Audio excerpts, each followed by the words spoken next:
Salut tout le monde, aujourd'hui je vais vous parler d'une série d'animation française réalisée vers 2024 qui a été diffusée sur Arte et qui est disponible maintenant sur Netflix depuis quelques temps je crois, qui s'appelle juste Samuel, voilà.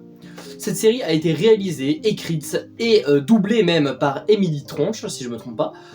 C'est elle qui a tout fait dans la série, qui a tout dessiné et c'est elle qui fait toutes les voix des personnages également. Cette série-là nous conte l'histoire de Samuel, un jeune enfant de 10 ans, et on va suivre son passage de la primaire jusqu'au collège. Donc il est en CM2 et il va rentrer en 6ème. Donc on voit un petit peu de son CM2 et un petit peu de son collège aussi au début. Ça m'a touché à un niveau assez personnel et ça m'a procuré une très grande nostalgie. Et j'avais envie de vous en parler pour vous exprimer un peu ce que j'en avais pensé. La série a un style de crayon très enfantin et crayonnant, je veux dire. C'est pas des traits bien droits, c'est des traits un peu distordus pour rappeler l'enfance évidemment. En fait, dans cette série, tout est fait pour nous rappeler l'enfance. Mais pas une enfance particulière, une enfance qu'on a tous vécue. C'est-à-dire que oui, évidemment, ça va parler de certains trucs. Samuel a une vie qu'on n'a pas forcément eue. Mais il y a un type de truc qu'on a tous vécu. Les trucs, les récréations, la façon de parler, la façon de penser, c'est des choses qu'on avait quand on était enfant. Et retrouver cette façon de parler si enfantine, si simple, ça fait quelque chose. Ça procure une très grande nostalgie bizarrement, parce que ça nous est arrivé si on était à cette époque-là, on s'est dit on était à cette époque, ça nous est arrivé, ça paraît tellement lointain.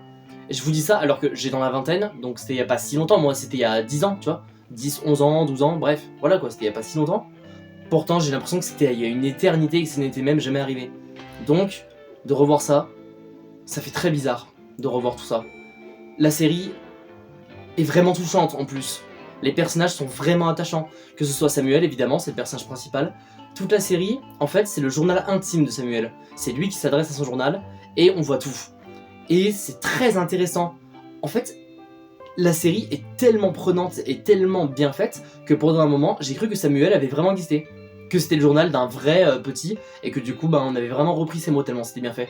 Mais non, je pense que c'est de la... Je me suis pas trop renseigné, mais de ce que j'ai entendu, c'est de la fiction, voilà. Et de ce que j'ai entendu surtout, il y a une suite qui est prévue, en 2025 en tout cas, ils ont annoncé qu'il y aura une suite dans laquelle Samuel arrivera en 5ème. J'ai extrêmement hâte, j'ai trop envie de voir ce que ça va donner la suite. Et il y a également eu une adaptation de cette série. Cette série a été adaptée en roman graphique, donc en bande dessinée. Et je vous conseille de lire la bande dessinée, même si je ne l'ai pas lu du tout. Je vais le faire, c'est sûr, je vais me la prendre. Mais j'ai vu des extraits, j'ai vu des pages. Le format de cette série se retranscrit très bien en bande dessinée, ça marche vraiment nickel, donc si vous êtes plus fan de lecture, allez vous procurer le roman graphique. Dans l'histoire, plein de thèmes sont abordés, que ce soit l'amour, qui est un des plus grands thèmes de la série. Le début, c'est juste lui qui est amoureux de la grande Julie. Julie, c'est une grande fille qui court très vite en primaire et dont il est tombé amoureux, même s'il a du mal à le reconnaître. Et on voit à quel point à l'époque, l'amour déjà c'est assez superficiel, oui évidemment quand on est enfant c'est superficiel, mais c'est bizarrement assez pur malgré tout. Et surtout c'est beaucoup plus dur à reconnaître. Plus on grandit, plus on reconnaît qu'on est amoureux de quelqu'un, et encore ça reste toujours difficile. Mais quand on est petit, on se le cache à nous-mêmes. Par exemple, c'est le cas avec Bérénice. Bérénice qui est une camarade de classe assez violente, assez perturbatrice, mais qui est amoureuse de Samuel.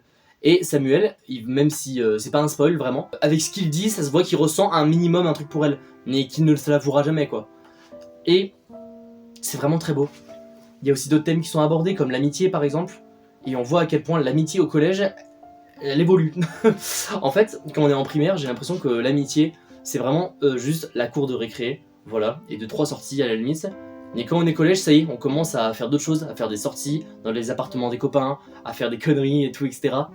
On découvre ça parmi les yeux de Samuel, on découvre cette découverte de ce nouveau monde, entre guillemets, de cette nouvelle façon de vivre. Et c'est incroyable. En fait, c'est le passage de l'enfance à l'adolescence, cette série. Il y a aussi d'autres sujets qui sont abordés, comme les parents par exemple, même si c'est abordé avec énormément d'innocence. Les enfants qui, par exemple, certains enfants dans la série ont des problèmes avec leurs parents, mais ils les abordent avec beaucoup de tendresse et de gentillesse, et ils l'abordent comme si de rien n'était, alors que c'est des choses qui sont graves. Ça m'a beaucoup plu, énormément.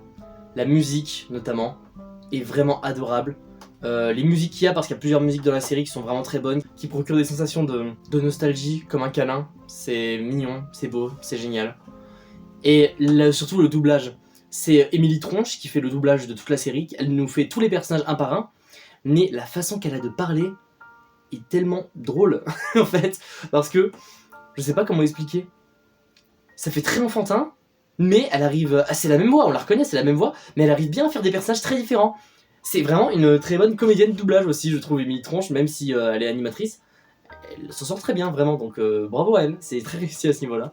Donc cette série, pour résumer, de l'enfance, redécouvrir la façon dont on pensait il y a quelques années, la nostalgie, un peu de mal, certes, ça m'a fait un peu de mal de me dire que c'était terminé cette époque-là, parce que quand on en est, à l'époque, quand on est à cette époque, tout ce qu'on veut, c'est grandir. On se dit juste, waouh, vivement, quand j'aurai 11 ans, je deviendrai plus grand, je serai plus intelligent et tout. Et maintenant, ben, c'est vrai que cette époque manque beaucoup, et ça nous procure de la nostalgie. Mais il faut avancer, malgré tout. Dans la vie d'adulte, il y a énormément de choses qui nous font évoluer, il y a beaucoup de points positifs. Et cette série, même si elle est très nostalgique, nous montre aussi les problèmes à être enfant. Le manque de dépendance, le fait qu'on dépende tout le temps des autres, on n'est jamais indépendant réellement. Le fait qu'on peut pas faire réellement ce qu'on veut, le manque de liberté aussi. Tout ça, c'est des choses qui évoluent avec le temps, ça va beaucoup mieux. Mais c'est vrai que quand on est enfant, ben il y a une saveur. C'est comme ça que j'appellerais cette série, les saveurs de l'enfance. De l'enfance / adolescence. Et c'est ça que j'aime bien aussi dans la série, c'est que le passage au collège est très vrai. On voit que c'est beaucoup moins joyeux tout de suite et beaucoup moins innocent. Genre il devient excessivement sombre sans raison, Samuel. Mais il est sombre, n'est pas réellement. C'est compliqué, en fait c'est pour se donner un genre un peu. Mais parce qu'on voulait tous être comme ça au collège. Et on était tous malheureux sans réelle raison, quoi, je veux dire.